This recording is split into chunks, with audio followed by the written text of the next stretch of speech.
Tetons are visually stunning, and unlike just about any other mountain range we will ever see. So, let's first talk about the big concept of how the Tetons came to exist. One of the most stunning aspects of the mountain range is that it has no discernible foothills at its base. In most other ranges in the giant chain we collectively call the Rockies, there are smaller mountains in front of the big ones. But not here. As our view opens up, you see the valley is almost dead flat, and the mountains just suddenly rise up. When we think of mountains rising straight up, that makes us think of volcanic eruptions. But that's not what happened here. Most of the mountainous ranges on the western side of the continent were caused by the collision of the Pacific and North American tectonic plates slowly crashing into each other. This causes the rock to bend and ripple under the tremendous force. Now, it can be hard to imagine since all of this happens over periods of millions of years, and we don't get to see these events happen on time-lapse. The force of tectonic plates makes unusual things happen. During the collision, the rock base is strong. What sometimes happens is that one plate can slide over top of the other in a process called faulting and uplift. That's how the Teton Range was formed. When we see the Tetons from inside Jackson Hole, we're looking westward at the eastern edge of what is called the Teton Block, a giant block of rock that runs from the Idaho-Wyoming border to the edge of the Tetons. We look at the eastern side of this block, the side that's been forced upwards for approximately 8 million years. At the same time, what we're driving on is another giant block that contains the Gros Ventre Mountains to the east. As the Teton Block has been forced up, the block we're driving on has been forced downwards, almost sliding underneath the Teton Block. That's why we don't see any foothills from Jackson Hole.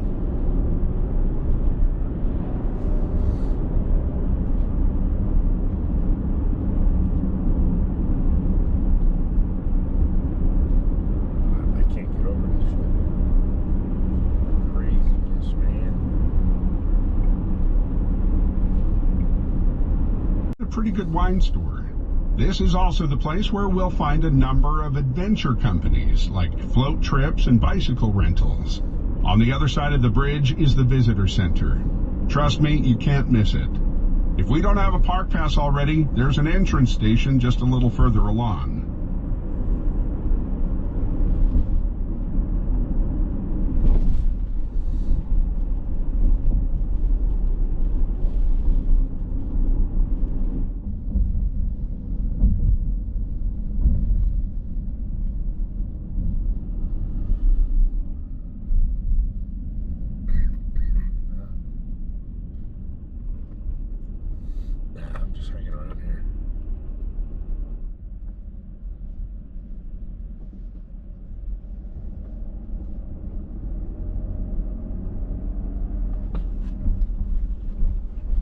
The next turn left is the Moose Wilson Road. Turn left if you want to visit Murie Ranch.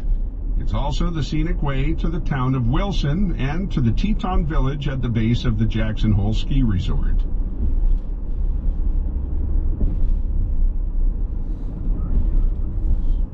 The entrance gate is just ahead. If we don't have a pass, this is where we'll get one. Since we'll probably have a bit of a short wait, let me tell you quickly about Meaners Ferry Road coming up after the park's entrance. Meaners Ferry was the only safe, dry way across the river for many miles in each direction. A working replica of the ferry has been rebuilt along with the general store William Meaner operated. It's filled with artifacts and memorabilia of the time. From Jenny Lake, it's fun to catch the boat across the lake to access the trail for Hidden Falls and Inspiration Point. From the boat dock, it's only about a relatively easy half-mile to Hidden Falls. If you can handle an extra half-mile more and don't mind going a little uphill, then Inspiration Point will be your reward, with beautiful views back down to Jenny Lake and its glacier-shaped terrain. If you're reasonably fit and mobile, you'll be fine. Those who are looking for a more strenuous hike can continue on from Inspiration Point to continue on the Cascade Canyon Trail for another 4.5 miles each way. An alternate to using the boat to cut across the lake is to walk the 2 miles along the shore of Jenny Lake to skip the boat ride one way. These trails from Jenny Lake are the most popular hikes in Grand Teton, so start early if you can.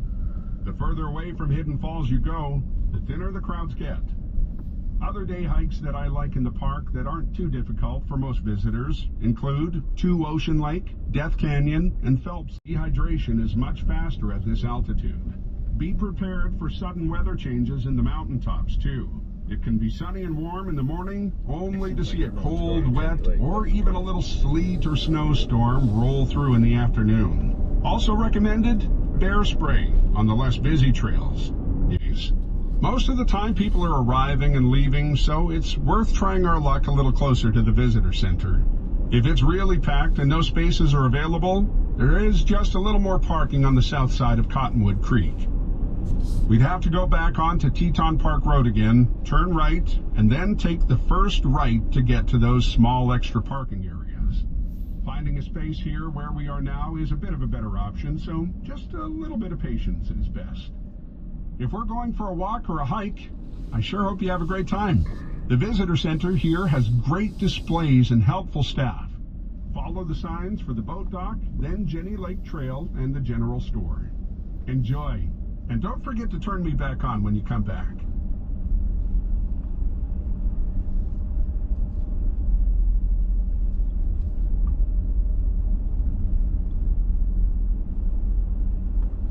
Nope, just want to drink my morning coffee here.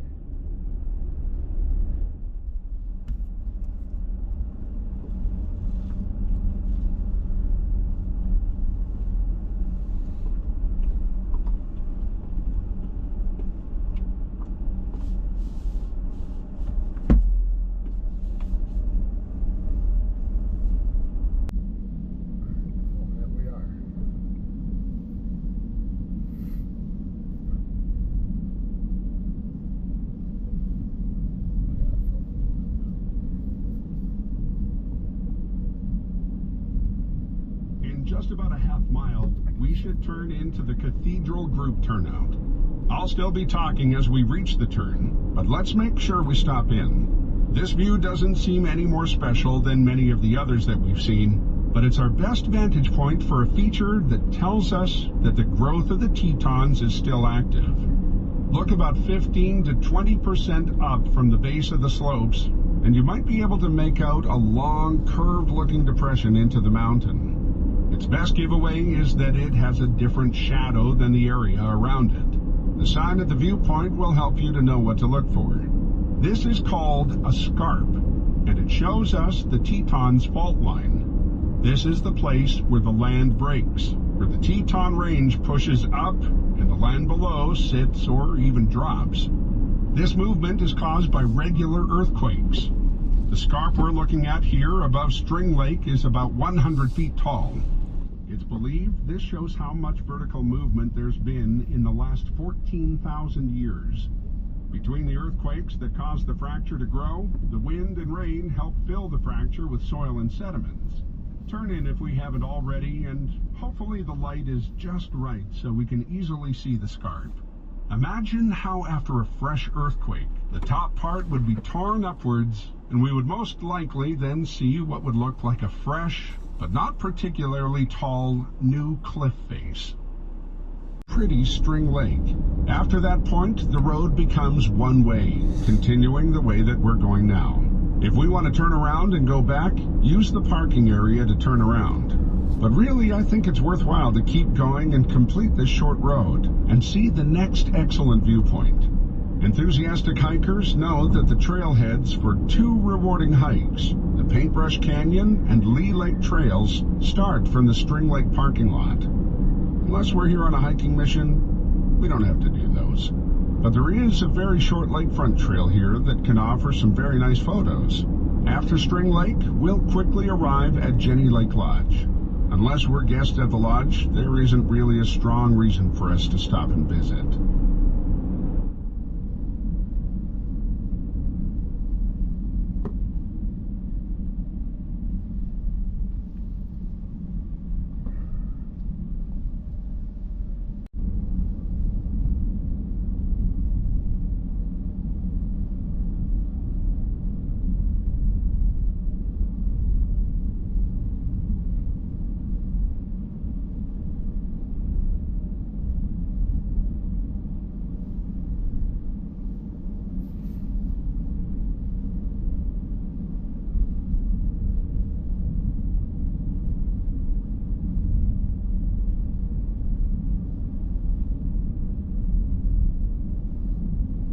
Cathedral Group.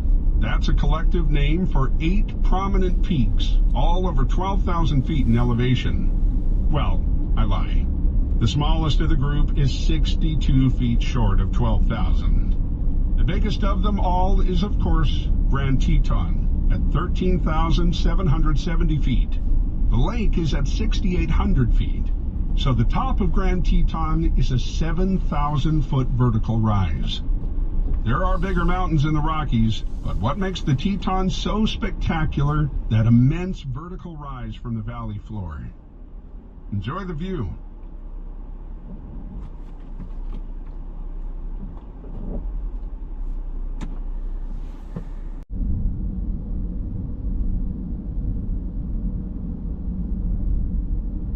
The next turnout coming up quickly provides us with a long view into Cascade Canyon, as it separates the peaks of the Cathedral Group from the rest of the range. Cascade Canyon has a U-shaped bottom, which confirms that it was formed by a glacier moving through it. The glacier activity took place during the last major ice age, finishing about 14,000 years ago. When valleys have a V-shaped bottom, it usually means they've been cut with water, most often a fast-flowing river or stream. U-shaped usually means a massive, heavy glacier has ground its way through the valley.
southern end of Yellowstone National Park. Along its journey, it flows into the northern end of Jackson Lake and then flowed out again just ahead of where we are now, before continuing for another 1,000 miles or so until it joins the Columbia River. Back in 1907, a basic dam was built out of logs and earth to increase the size of the natural lake and provide a more reliable source of water for Idaho farmers downstream. We'll drive across the dam site just ahead, and it's not a bad place for a picnic stop either. Fishermen have been known to bag trophy-sized trout just below the spillway. The original dam only lasted 3 years before collapsing. After 7 years, a stronger dam was constructed with earth and concrete. The lake's natural level was raised 30 feet by the dam. This region has seen a dam disaster before, so in more recent history, the dam's construction has been reinforced, and engineers believe it would survive a magnitude 7.5 earthquake.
Into each other about 8 million years ago. The gneiss that is found on Moran was formed 2.5 billion years ago, when layers of sedimentary and volcanic debris were mixed under great heat and pressure. The resulting rock is seen as black and white stripes, though this is difficult to make out from this far back. There are also wider light-colored bands on the mountain. These are veins of granite, which is made up of the same material as the gneiss, but it's a little bit different because the granite is a result of the rock melting and then reforming. On a clear day, we should be able to see a dark, almost vertical stripe angling down from the summit. It's also a type of granite, but it was formed about 1.5 billion years after the gneiss, when molten magma found its way into cracks in the rock layers above. This type of formation is called a diabase dike, and we see it today because it's even harder than the gneiss and more resistant to erosion. And to finish off the unusual geology of Mount Moran, it has a cap of sedimentary, light brown-colored sandstone rock on top, constructed from the time this area was covered by shallow seas that would wash in, then recede, then wash back in again in many cycles, forming multiple rock layers stacked like pancakes. Much of the ancient rock that builds these mountains has been exposed for us to see by the action of glaciers, calving and grinding away at the mountain and valley surfaces. So not just pretty to look at, but pretty interesting too.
give you a little hint about what's coming up, okay? So you know what your choices are. Just a couple minutes ahead, I'm going to suggest that we turn on to Jenny Lake Road. This side of the road has two very significant viewpoints along it, and is also home to the Jenny Lake Lodge.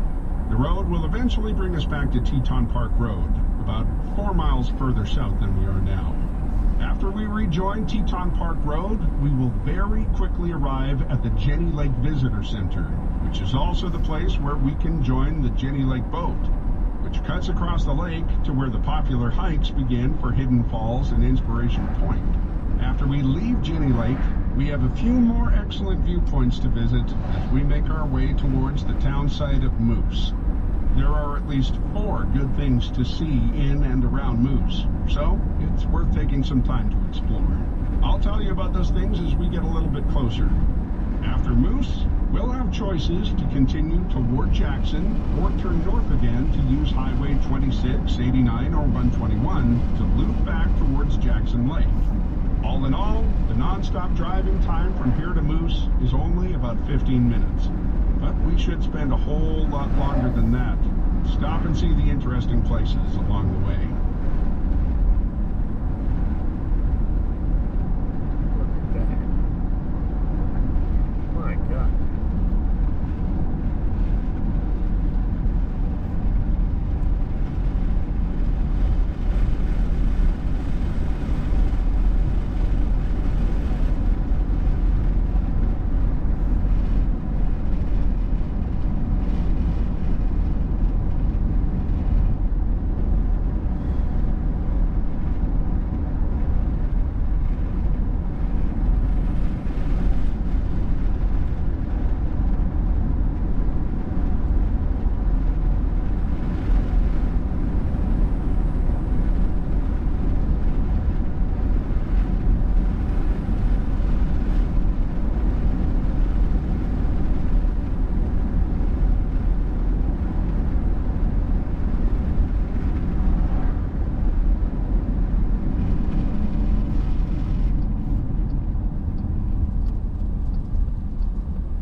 for a scenic ride or to shorten the hiking distance to Hidden Falls and Inspiration Point.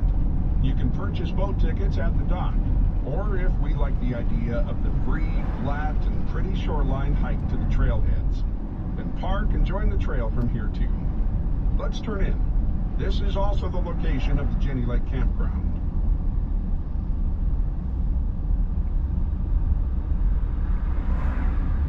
Unsure whether they would encounter hostile native people or what physical dangers may await them. I gotta say, it was a pretty tough and lonely life, with trapping forays having them away for many months, or even years sometimes if they decided to winter in a region. The early French trappers named the three central peaks Les Trois Tetons, which translates to the three breasts. That's a pretty strong clue about how lonely their lives must have been as they daydreamed at the mountains. The largest peak is the Grand Teton, standing at 13,770 feet tall. Now, I'm not going to name all of them, but the next peak to the left is Middle Teton. To the right of Grand Teton, we have Mount Owen. But the second peak to the right of Grand is Teton Mountain. I've chosen to point this one out because it's kept its Shoshone Indian name, which means many pinnacles. Teton was most likely the Shoshone name for the entire